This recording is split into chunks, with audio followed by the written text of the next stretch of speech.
Thank you brother, thank you so much. దేవాది దేవుడు మరొక రోజు యూసీవైలో వాక్య పరిచర్య చేయడానికి నాకు ఇచ్చిన అవకాశంను బట్టి ఆయన ఎంతగానో స్తుతిస్తున్నాను. మీ అందరికీ ఉదయకాల శుభములు తెలియజేస్తున్నాను. మనం గత కొంతకాలం నుంచి లూకాసు వార్త 24వ అధ్యాయంలోని ఎంఐ మార్గంలో ఏమైంది అనే విషయాలను ధ్యానం చేసుకుంటూ ఉన్నాం కదండి. పోయిన వారము క్రీస్తు వారు మనల్ని దాటి వెళ్ళే ప్రయత్నం చేస్తాడు, కానీ ఆయన ఎక్కడికి వెళ్ళడు. కానీ ఆయనను మనమే ఆహ్వానించాలి. మనము ఆయనని ఇంటిలోకి ఆహ్వానించినప్పుడు ఆయన మనతో పాటుగా ఉండి మనతో భోజనం చేయడానికి కూడా ఇష్టపడతాడు అనే విషయాన్ని మనం పోయిన వారం నేర్చుకునే ప్రయత్నం చేశాం.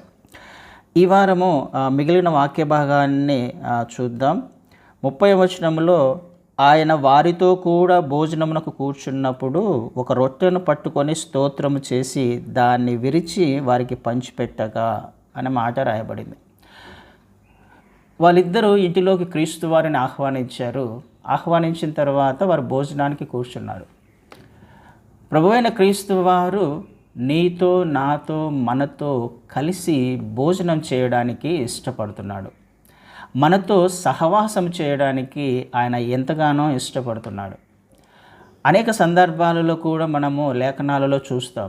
క్రీస్తు వారు సుంకరులతో లేకపోతే పాపులతో భోజనానికి కూర్చున్నప్పుడు అనేక మంది ఆయనను తిండిబోతని లేకపోతే తాగుబోతని, పాపులతో స్నేహం చేసేవాడని ఆయనను విమర్శించిన వారు కూడా అనేక మంది ఉన్నారు కదండి. ఆ కుష్ఠరోగి అయిన సీమోనుతో కూడా వాళ్ళ ఇంట్లో కూడా భోజనానికి కూర్చున్నాడు. క్రీస్తు వారు నేను నీతిమంతుణ్ణి అని అనుకున్న వారి వద్దకు ఆయన వెళ్ళడు. కానీ ఎవరైతే అయ్యా నేను పాపినే, నా జీవితము సరిగా లేదు, నా జీవితానికి నువ్వు అవసరం ఉంది అని ఎవరైతే గుర్తించగలుగుతారో వారి వద్దకు ఆయన వెళ్ళడానికి ఆయన ఇష్టపడతాడు. ఎవరైతే తనను ఆహ్వానించడానికి ఇష్టపడతారో వారి వద్దకు వెళ్ళడానికి ఆయన ఇష్టపడతారు. నేను నీతిమంతుణ్ణి లేకపోతే నేను సరిగానే ఉన్నాను, నేను ఆత్మీయుణ్ణి అని ఎవరైతే అనుకునే ప్రయత్నం చేస్తారో ఆయనను నిర్లక్ష్యం చేసి ఆయనను ఆహ్వానించకుండా ఆయననే వస్తాలే, ఆయన చేస్తాలే, ఆయన చూస్తాలే అనే ఆలోచన ధోరణి ఒకవేళ ఎవరైనా కలిగి ఉంటే ఖచ్చితంగా దేవుడు వారికి దూరంగా ఉండే అవకాశం ఖచ్చితంగా ఉంది. పాపులను రక్షించడానికే, రోగులను స్వస్థపరచడానికే ఆయన వచ్చినట్టుగా మనకు తెలుసు. కానీ దేవుని మహాకృప వలన ఇక్కడ క్లయోప భార్య ఇద్దరు కలిసి క్రీస్తు వారిని ఆహ్వానించినట్టుగా వారితో పాటు భోజనం చేయడానికి ఆయన ఇష్టపడినట్టుగా మనం చూస్తూ ఉన్నాం. ఆయన వెళ్ళి భోజనానికి కూర్చున్నాడు. భోజనానికి కూర్చున్నప్పుడు అక్కడ ఒక అద్భుతం జరిగినట్టుగా మనం చూస్తున్నాం. వారి కన్నులు తెరవబడి 31వ వచనంలో వారి కన్నులు తెరవబడి ఆయనను గుర్తుపట్టిరి. భోజనానికి కూర్చున్నప్పుడు ఒక సంఘటన జరిగింది. ఏం జరిగింది అక్కడ? ఆయన ఒక రొట్టెను పట్టుకొని స్తోత్రము చేసి దాన్ని విరిచి వారికి పంచిపెట్టగా వారి కన్నులు తెరవబడ్డాయి. ఎప్పుడు తెరవబడ్డాయి? క్రీస్తువారు రొట్టెను ఎత్తుకొని దానిని విరిచి వారికి పంచిపెట్టినప్పుడు, రొట్టెను విరిచి వారికి పంచిపెట్టినప్పుడు వారి కన్నులు తెరవబడ్డాయి. అప్పటిదాకా వారి కన్నులు మూయబడ్డాయి. అంటే కళ్ళు మూసుకుపోయాయని కాదు, వారి ఆత్మీయ నేత్రాలు, మనోనేత్రాలు మూసుకుపోబడ్డాయి. ఎప్పుడైతే క్రీస్తు వారు చేసిన ఈ క్రియ వలన, రొట్టెను విరవడం వలన వారి కన్నులు తెరవబడినట్టుగా మనం చూస్తున్నాం. ఎందుకు దీని వలన వారి కన్నులు తెరవబడ్డాయి అని అంటే వాళ్ళే చెప్తూ ఉన్నారు కదా. 35వ వచనం చివరి భాగంలో ఆయన రొట్టె విరుచుట వలన తమకేలాగు తెలియబడేనో అది కూడా వాళ్ళు తెలియచెప్పారు. రొట్టె విరవటం వలననే వాళ్ళకి ఆయన క్రీస్తు వారు అని తెలుసుకోగలిగారు వాళ్ళు. 2 సందర్భాలను మనం జ్ఞాపకం చేసుకోవచ్చు ఈ రొట్టె విరుచుటలో. ప్రభువైన క్రీస్తు వారు పస్కా పండుగప్పుడు లేకపోతే మనకి మేడగది మీద ఆయన తన శిష్యులతో కలిసి తన శరీరం గురించి, తన రక్తం గురించి శిష్యులకు చెబుతూ రొట్టె విరవడము, ద్రాక్షరసము పంచిపెట్టడం మనం చూస్తాం. ఆ సందర్భాన్ని ఒకవేళ జ్ఞాపకం చేసుకుంటే అక్కడ కేవలం 12 మంది శిష్యులు మాత్రమే ఉన్నట్టుగా మనకు సువార్తలు చెబుతున్నాయి. అందులో వీళ్ళు ఉన్నారా లేదా అనేది ఖచ్చితంగా మనం చెప్పలేము. అందులో వాళ్ళు లేకపోయి ఉండొచ్చు. ఆ రొట్టె విరుచుట ఆ సందర్భమేనా? ఆ రొట్టె విరచటం వలన చివరి ప్రభుబల్ల సంస్కారములో వాళ్ళు పాలుపంపులు పొందారా అని అంటే ఖచ్చితంగా ఉండకపోవచ్చు. ఎందుకంటే ఖచ్చితంగా రాయబడింది అక్కడ 12 మంది శిష్యులతో ఆయన ఈ రొట్టె విరవడము, ప్రభుబల్ల సంస్కారం చేసినట్టుగా, లేకపోతే చివరి రాత్రి భోజనం చేసినట్టుగా సువార్తలు రాయబడ్డాయి. అక్కడ వీళ్ళు లేరు. మరి ఏ సందర్భంలో వాళ్ళు క్రీస్తు వారిని గుర్తుపట్టారు?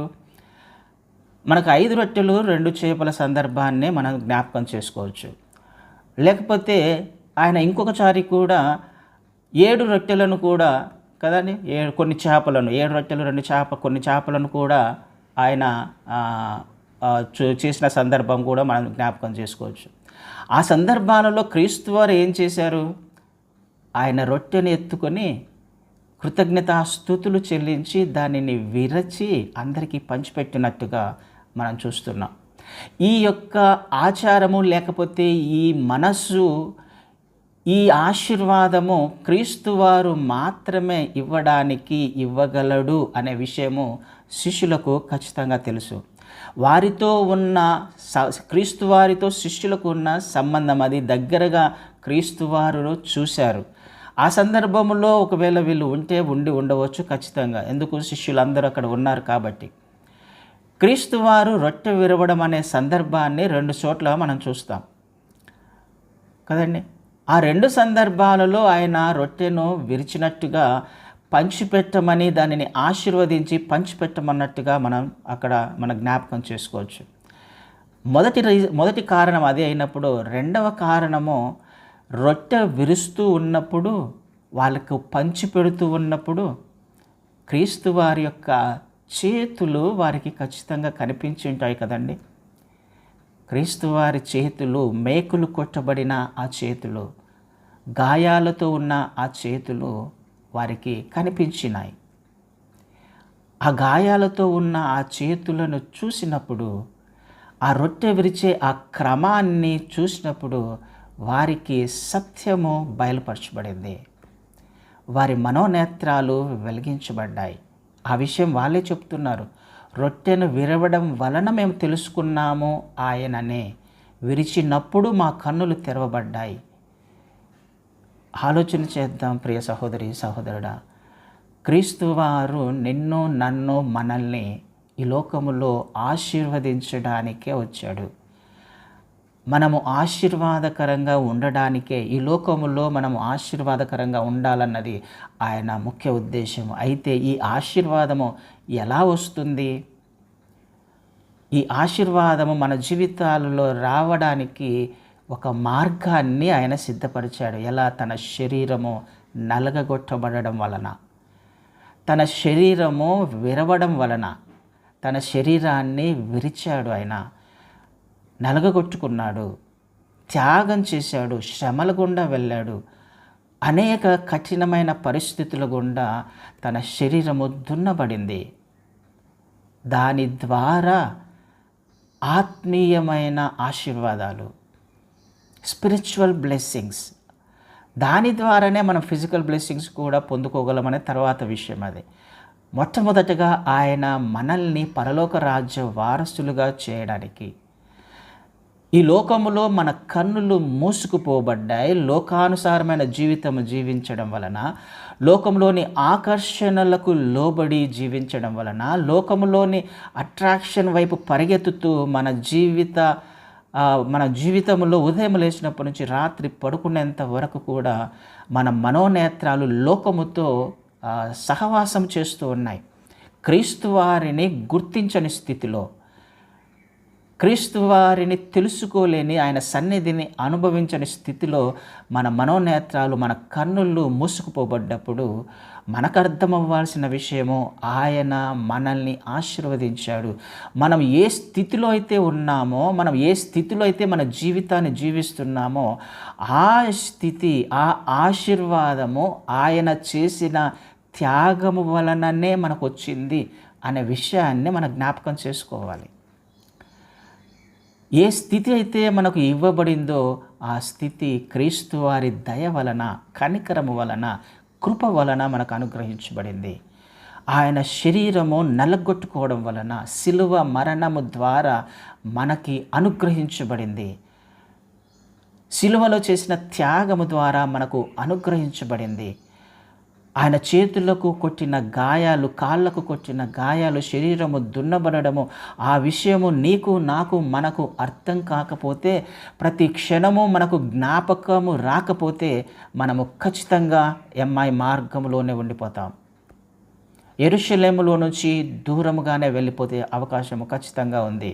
మనకివ్వబడిన ఆశీర్వాదము, మనము పొందుకున్న ఆశీర్వాదము, పరలోక రాజ్య వారసులుగా చేయబడిన ఈ ఆశీర్వాదము, చీకటిలో జీవిస్తున్నప్పుడు ఆయన మనల్ని వెలుగులోకి నడిపించిన ఆశీర్వాదము, మన జీవితాలు పాపము చేత, అపరాధము చేత చచ్చిన స్థితిలో ఉన్నప్పుడు, లోకం వైపు చూస్తూ పరిగెడుతున్నప్పుడు ఆయన మహా కనికరము, కృప, ఆయన త్యాగము మనల్ని రక్షించింది కదా, చీకటిలో నుంచి వెలుగులోకి నడిపించింది కదా.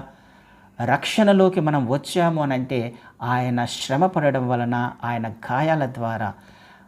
గాయాల ద్వారా మనకు పొందిన స్వస్థత వలన. ఈ ఆశీర్వాదము మనకు జ్ఞాపకం రావాలి ప్రతి క్షణము కూడా. మన మనోనేత్రాలు మూసుకుపోతాయి ఎప్పుడు మన సొంత ఆలోచన జ్ఞానాన్ని లోకం వైపు చూస్తూ ఉన్నప్పుడు. ఆలోచన చేద్దాం. వారి మనోనేత్రాలు వెలిగించబడ్డాయి, వారి కన్నులు తెరవబడ్డాయి ఆయన పొందిన గాయాలను చూసినప్పుడు. ఆయన చేసిన ఆ క్రమాన్ని, రొట్టె విరిచే ఆ క్రమాన్ని ఆశీర్వదించి అనేక మందికి పంచినప్పుడు, ఆ పద్ధతిని చూసినప్పుడు, ఆ క్రమాన్ని చూసినప్పుడు, ఆయనకున్న మనస్సును చూసినప్పుడు, ఆయన ప్రేమను చూసినప్పుడు వారి కన్నులు తెరవబడ్డాయి.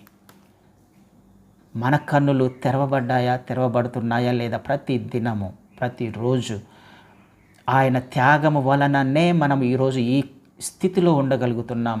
ఆయన పొందిన గాయాలే మనకు స్వస్థతనిస్తున్నాయి.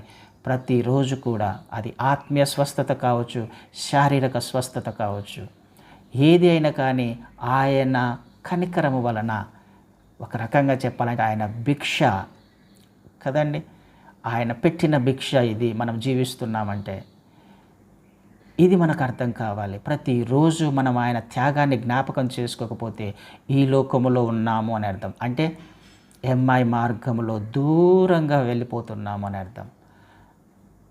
మనం అనుభవిస్తున్న ప్రతి పరిస్థితి కూడా, ఏదైతే అనుభవిస్తున్నానో నేను ఈరోజు మనము ఏది అనుభవిస్తున్నామో అది ఆయన కనికరం వలన, ఆయన కృప వలన అని జ్ఞాపకం చేసుకున్నప్పుడు మన మనోనేత్రాలు వెలిగించబడతాయి. అప్పుడు జరిగిన సందర్భం ఏంటి? ఆయన మనోనేత్రాలు వెలిగించిన తర్వాత ఆయన అదృశ్యుడాయను అని రాయబడింది కదండి. కన్నులు తెరవబడి ఆయనను గుర్తుపట్టిరి, అప్పుడు గుర్తుపట్టారు. అంతటా ఆయన వారికి అదృశ్యుడాయను రాయబడింది. ఆయన అదృశ్యమైపోయాడు. ఇక ఎందుకు ఆయన చెప్పొచ్చు కదా, వెంటనే ఎందుకు వెళ్ళిపోయాడు ఆయన? క్రీస్తు వారు కనిపించకుండా వెళ్ళిపోయారు, ఆయన అదృశ్యమైపోయాడు కదండి.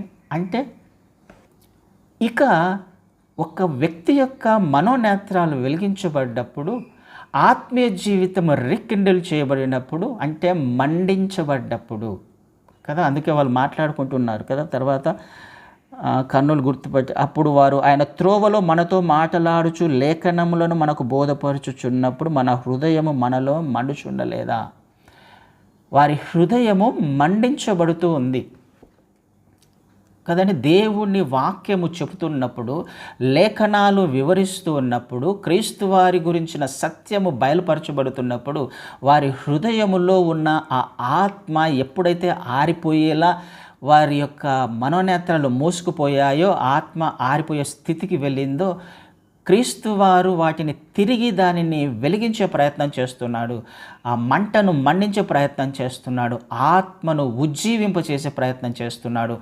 లేఖనాల ద్వారా, తను చేస్తున్న ఈ క్రమము ద్వారా, తన శరీరములోని గాయాల ద్వారా, తనను తాను ప్రత్యక్షపరుచుకున్నప్పుడు, లేఖనాల ద్వారా, అనేక విషయాల ద్వారా వారి హృదయము మండింది. వారి జీవితంలో ఉన్న ఆత్మ తిరిగి పనిచేయడము, ఆత్మ ఉజ్జీవింపబడము మనం అక్కడ చూస్తున్నాం. ఒక వ్యక్తి ఆత్మలో మండుతున్నప్పుడు, ఒక వ్యక్తిలో ఆత్మ చేత నడిపించబడుతున్నప్పుడు క్రీస్తు వారు ఫిజికల్గా వారి మధ్య ఉండాల్సిన అవసరం లేదు. ఇక క్రీస్తు వారు అవసరమలా. ఎందుకు? ఆయన నేను వెళ్ళి మీ కొరకు ఆదరణకర్తను పంపిస్తానన్నాడు. ఆయన ఆత్మను మనలో ఉంచాడు. తండ్రి, కుమార, పరిశుద్ధాత్మ నామమున బ్యాప్టిజం తీసుకున్నప్పుడు మీకు పరిశుద్ధాత్మ అనే వరము అనుగ్రహించబడుతుంది. పునరుద్ధానుడై ఆయన తిరిగి లేచిన తర్వాత మొదటి అనుభవం వాళ్ళకి. లేచిన తర్వాత వారిలో ఆత్మ కార్యము జరగడము మనం చూస్తూ ఉన్నాం కదండి. ఒక వ్యక్తి ఆత్మ చేత నడిపించబడుతున్నప్పుడు, ఒక వ్యక్తి మండించబడ్డప్పుడు, హృదయము మండుతున్నప్పుడు, వాక్యము చేత ఆ వ్యక్తి నడిపించబడుతున్నప్పుడు, ఏ క్రైస్తవుడు కానీ ఏ విశ్వాసి కానీ ఆత్మ చేత నడిపించబడుతున్నప్పుడు క్రీస్తు వారు పక్కలోనే ఉండాల్సిన అవసరమా? ఆయన మనలోనే ఉన్నాడు. ఆయన బయట కాదు ఉండేది, ఆయన మనలో ఉండి నడిపించడానికి ఇష్టపడుతున్నాడు ఇక కదండి. ఇది జరుగుతుంది. మన ఆత్మ మండుతుందా లేదా? మన జీవితాలు ఉజ్జీవింపబడుతున్నాయా లేదా అనే విషయాన్నే మనల్ని మనము పరిశీలించుకోవాలి, పరీక్షించుకోవాలి. మన జీవితాలలో ఆయన చేసిన మేలులు తలంచుకుంటున్నప్పుడు, ఆయన త్యాగాన్ని ధ్యానం చేసుకుంటున్నప్పుడు, ఆయన లేఖనాలు ఆయన గురించి ఏమి చెప్తున్నాయో, ఆయన ఎంత గొప్ప శక్తివంతుడో, ఆయన ఎందుకు శరీరధారిగా రావాల్సి వచ్చిందో, ఎందుకు మరణించవలసి వచ్చిందో, ఈ విషయము మనకు అర్థమైనప్పుడు, ఆయన త్యాగము నాకు అర్థమైనప్పుడు నేను ఊరికే ఉండలేను, నేను మండుతాను. నా కొరకు దేవుడు వచ్చి చనిపోవడం ఏంటి? నా పాపముల నిమిత్తము రక్షకుడు ఈ లోకములో ఆయన అవమానపరచబడడం ఏంటి? సృష్టికర్తనే నేను ఆయన మీద ఉమ్ము వేసినప్పుడు ఆయన మాట్లాడకుండా ఉండడం ఏంటి కదండి. ఆలోచన చేస్తే ఎంత వేదన, ఎంత బాధపడుతుంది, మన హృదయము కుచ్చుకుంటుంది. మనము ఒప్పింపబడాలి. మన జీవితంలో ఏం జరుగుతుందో మనం గ్రహించాల్సిన అవసరము ఖచ్చితంగా ఉంది.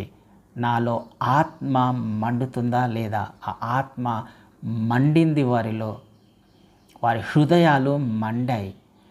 అందుకనే తెస్సాలో కూడా చూస్తే మొదటి 5వ అధ్యాయంలో ఆయన మీ ఆత్మను ఆర్పకండి అంటాడు. ఆయన ఆత్మను ఆర్పొద్దు అంటే అర్థం ఏంటి? ఎవరు ఆర్పుతున్నారు ఆత్మని? వేరే వాళ్ళు ఆర్పుతున్నారా? బయట వాళ్ళు ఆర్పుతున్నారా? లేకపోతే దేవుడు ఆర్పుతున్నాడా? ఆత్మను మనమే ఆర్పేస్తూ ఉన్నాం. మనలో పెట్టిన ఆయన దీపాన్ని మనమే ఆర్పేస్తున్నాం. లోకములోని ఆశల వలన, లోకం వైపు చూడడం వలన, సొంత జ్ఞానం వలన, అధికారం వలన, ధనము వలన, మనకున్న అతిశయాల వలన లోపల ఉన్న ఆత్మ మండుతూ ఉన్నప్పుడు, ఆయన ఏదో చెప్పే ప్రయత్నం చేస్తున్నప్పుడు ఆయన మాట వినకుండా మన ఇష్టానుసార ప్రకారంగా జీవించడం వలన ఆత్మను ఆర్పేస్తున్నాం. అందుకని ఆత్మను ఆరిపకండి. ఆయన మిమ్మల్ని నడిపిస్తాడు. వెలుగులోకి నడిపించే ఆత్మ అది దీపం. అది మనలో ఉన్న చీకటిని తరిమి వేసే దీపం. అది ఆలోచన చేద్దాం. మన ఆత్మను ఆర్పుతున్నట్లయితే మనము ఎంఐ మార్గములో దూరంగా వెళ్ళిపోతున్నాం. శిష్యుల ఆత్మ మండించబడింది, హృదయము మండించబడింది, వారి హృదయాలు మండాయి. ఇక క్రీస్తు వారు లేకపోతే పునరుత్థాన శక్తి లేకపోతే దేవుని ఆత్మ వారి జీవితంలో కార్యము చేయడము మొదలుపెట్టింది. ఇక ఆయన అదృశ్యమైపోయాడు. ఎందుకు? ఇక నడపడం అనేది, నడిపించబడడం వేరేగా ఉంటుంది. ఒక వ్యక్తి ఒక క్రైస్తవుడు, ఒక విశ్వాసి ఆత్మలో మండుతున్నప్పుడు, ఆత్మచేత నడిపించబడుతున్నప్పుడు పరిస్థితులు అన్నీ మారిపోతాయి. ఆత్మచేత నడిపించబడతాడు ఆ వ్యక్తి. ఏం జరుగుతుంది అప్పుడు? వాళ్ళు ఉండగలిగారా? ఆ రాత్రి అయినా సమయము మించిపోయిందని వారికి తెలిసినా వాళ్ళు అక్కడ ఉండలేకపోయారు. వారి హృదయము మండినప్పుడు ఎంఐ మార్గంలో వారు వాళ్ళ ఇంటికి ఎందుకు వచ్చారో వారికి అర్థం కాలే. ఇక్కడ కాదు కదా మేము ఉండాల్సిందని పరిస్థితుల గురించి వారు ఆలోచన చేయలేదు. కానీ వారు తిరిగి ఎక్కడికి వెళ్ళే ప్రయత్నం చేస్తున్నారు? యెరూషలేముకు వెళ్ళే ప్రయత్నం చేస్తున్నారు. ఏం చేస్తున్నారు అక్కడ? మండుచుండలేదా అని ఒకరితో ఒకరు చెప్పుకొనిరి. ఆ గడియలోనే వారు లేచి యెరూషలేమునకు తిరిగి వెళ్ళగా, ఆ గడియల్లోనే జరిగిన సందర్భము. ఆత్మ లేకపోతే హృదయము మండినప్పుడు వారు అక్కడనే నిలవలేకపోయారు. ఎమ్మాయి మార్గం లేకపోతే వారి ఇంట్లో ఉండలేకపోయారు. ఇది జరగాలండి. వాళ్ళు వెంటనే ఆ రాత్రి అయినా చీకటి పడినా నడుచుకుంటూ వెళ్ళాలని వారికి తెలిసిన దానిని వారు లెక్క చేయలేదు, కానీ వారు అక్కడ ఉండలేకపోయారు. తిరిగి యెరూషలేముకు చేరుకున్నారు. తిరిగి దేవుని పట్టణానికి వాళ్ళు వచ్చారు. దేవుని సన్నిధికి వచ్చారు. దేవుని ఆజ్ఞ చొప్పున తిరిగి వారు వచ్చినట్టుగా మనం చూస్తున్నాం. క్రీస్తు వారు వచ్చిందందుకు ఎందుకు వచ్చారు? యెరూషలేములో నుంచి దూరంగా వెళ్ళిపోతున్న శిష్యులని, దేవుని సన్నిధిలో నుంచి దూరంగా వెళ్ళిపోతున్న క్రైస్తవులని, విశ్వాసులని, దేవుని మార్గాన్ని మరిచిపోయి దూరంగా వెళ్ళే ప్రయత్నం చేస్తున్న ఆత్మీయులని ఆయన తిరిగి దేవుని సన్నిధికి చేర్చడానికే ఆయన వారికి ప్రత్యక్షమయ్యాడు. మనకు కూడా ప్రత్యక్షమవుతూనే ఉన్నాడు. ప్రతిరోజు కూడా హృదయంలో ఆయన కార్యం జరిగించే ప్రయత్నం చేస్తున్నాడు. కానీ మనము ఒకవేళ ఆత్మను ఆర్పుతూ ఉన్నామేమో, అలాంటి స్థితిలో ఉంటే మనము దేవుని సన్నిధిలో లేము అనే విషయము జ్ఞాపకం చేసుకోవాలి. వాళ్ళు వెంటనే తిరిగి వచ్చారు యెరూషలేముకి. ఆగిపోలేదు, యెరూషలేముకి వచ్చారు.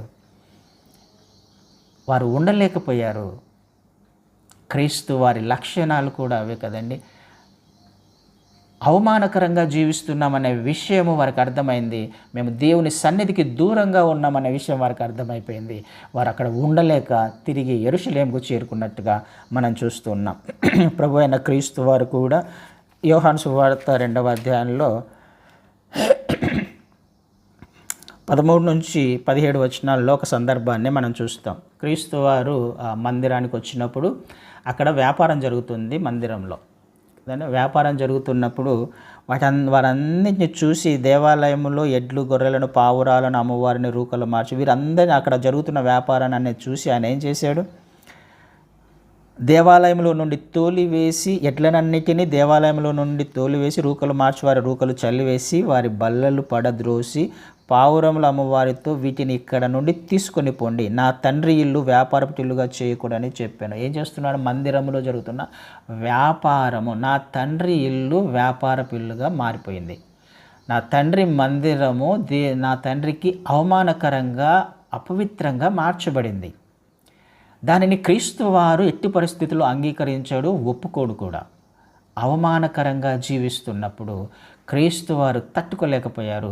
ఆ వ్యాపారాన్ని బయటికి తోలివేశాడు. దానిని పరిశుద్ధపరచడానికి, మందిరాన్ని పవిత్రపరచడానికి. అందుకని అక్కడ క్రీస్తు వారి గురించి రాయబడిన మాట ఏంటి? 17వ వచనంలో ఆయన శిష్యులు, నీ ఇంటిని గూర్చిన ఆసక్తి నన్ను భక్షించునని వ్రాయబడినట్లు జ్ఞాపకం చేసుకొనిరి. తండ్రి ఇంటిని గూర్చిన ఆసక్తి క్రీస్తు వారిని భక్షిస్తుంది అంట. కన్జ్యూమ్ అనే మాట రాయబడింది. ఆయనను దహించి వేస్తుంది. ఏంటి దహించి వేస్తుంది? తండ్రి ఇంటిని గూర్చిన ఆసక్తి. తండ్రి ఇంటికి అవమానము కలిగే పరిస్థితి ఎక్కడ చూసినా ఆయన తట్టుకోలేడు. తండ్రి ఇల్లు అపవిత్రపరచబడుతున్నప్పుడు చూసినప్పుడు ఆయన తట్టుకోలేడు. ఆయన మండిపోతాడు, ఆయన చలించిపోతాడు. ఆయన అక్కడి నుంచి అందరినీ తోలివేస్తాడు, సమస్తము పరిశుద్ధపరుస్తాడు, పవిత్రపరుస్తాడు.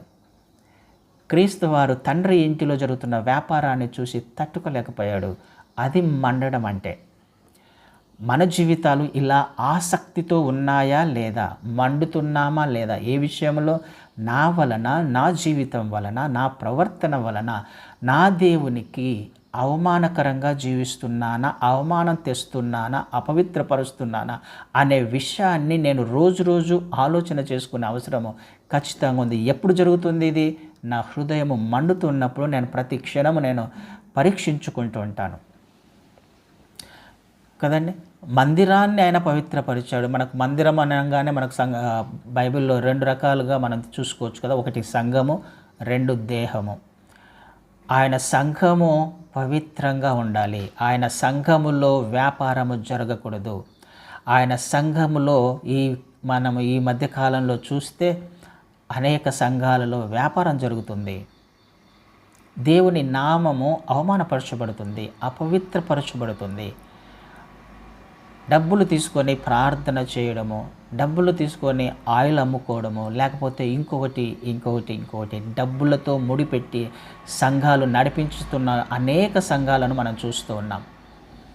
ఉచితంగా ఇవ్వబడిన ఆ కృపను, ఉచితంగా ఇవ్వబడిన ఆ రక్షణను, ఆ భాగ్యను, సేవ చేసే భాగ్యాన్ని డబ్బులకు అమ్ముకుంటున్న దౌర్భాగ్యపు స్థితిలో ఈనాటి క్రైస్తవ్యం ఉంది. అలాంటి స్థితిలో ఒకవేళ ఎవరైనా ఉన్నా ఆయన ఊరుకోడు, ఒప్పుకోడు. వాటిని చూస్తూ కూడా నా హృదయము మండకపోతే, ఒకవేళ అదే పరిస్థితి నా జీవితంలో జరుగుతుందేమో, నా సంఘములో, ఒకవేళ లేకపోతే నా దేహములో కూడా వ్యాపారం జరుగుతూ ఉంటుంది కదండి.